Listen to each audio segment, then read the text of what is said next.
Hey guys, oh my goodness, life has been crazy, but also awesome. I'm actually writing a new book with a real mainstream publisher, a secular publisher, but it's a Christian book for dating couples. I'm so excited about it. So I've been working like crazy on the manuscript, which is almost done. So lately I've been posting almost exclusively on Instagram. It's just as short, it's easy, and I love getting to catch up with you guys there. But I wanna start coming on and doing YouTube videos every so often too about something that I'm learning just in my everyday life. And so today's video is about perspective, and it is something I was learning in my marriage the other night. We had this argument right before bed, or discussion. When we argue, we're like, it's not like we're being mean to each other, but we both had very strongly held opinions about whether or not to close the baby gate at the top of our stairs. I know this was the crazy thing on our argument. So our youngest daughter, Eliana, sleeps in bed with us right now. It's the only way she'll get like 4 hours of sleep at a time. Ugh. So when we go to bed, she wakes up shortly after and we bring her in bed with us for the rest of the night. And she doesn't yet crawl off of our bed. Like, it's a little too high up for her. She would fall off of it if she did, but she doesn't do that because we're both there. Anyway, I close the baby gate just in case she somehow manages to fall off and walk over to the stairs and fall down the stairs without us hearing her in the middle of the night. It just helps me sleep a little better.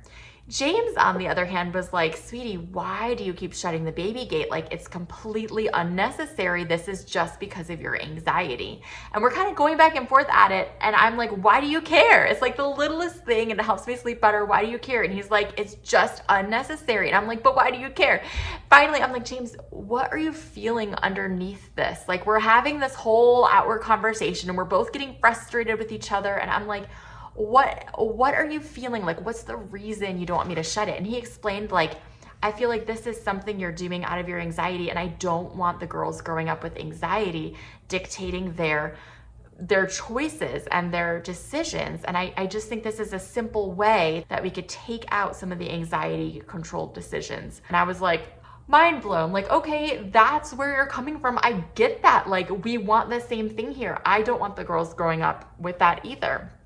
And then I shared where I was coming from. Like, for me, like, this is a simple way to mitigate the risk, even though it's a very low risk that she'd fall down the stairs in the middle of the night. Like, it's something small we could do just to protect her and help me sleep better. And so I don't think it's like affecting the girls in that way. So we have this whole conversation about it. And afterwards we're like, man, there was a whole conversation happening beneath our original conversation, and we didn't know about it until we tapped into it. There's so many times, like, you hear a different perspective and it's like, why would you think that way? Like, clearly my way is the right way, but that's because there's a whole story underneath the words we're saying. I love how James 3 talks about the wisdom that's from above, that it's pure, it's peaceable, it's gentle, it's willing to yield, it's humble. And those are things like that have to do with listening, that have to do with hearing another perspective. And I know this is about to get kind of controversial here, but I think that this applies to things in our faith too.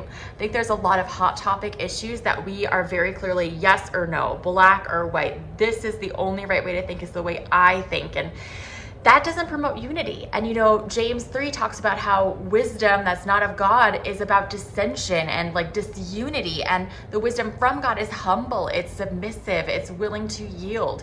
And so I think we need to be willing to listen to another perspective. And even if we don't agree with it, just to see, where is this person coming from? Even if they totally disagree with me on this, and this in faith, or even if they have totally different takes on a hot topic, or even if, one person's a Democrat, one person's a Republican, like, we need to listen and see where people are coming from. That is the way of love. Ephesians 5:2 says the way of love. Like, this is what we're called to walk in. And Jesus said, love one another. And that means the humility to listen to another perspective and to learn from each other and to respect people who think differently than us. So this is your encouragement to myself to push through just your own perspective and to really listen to somebody else's, listen to the story beneath their words. So I hope that can encourage you guys. Comment below anytime you've had a situation where there was a conversation beneath the conversation that you had to tap into. Love you guys, and I'll see you again maybe next week, maybe another time soon. Who knows? If you go on Instagram, I'll see you there like every day. Okay, bye guys.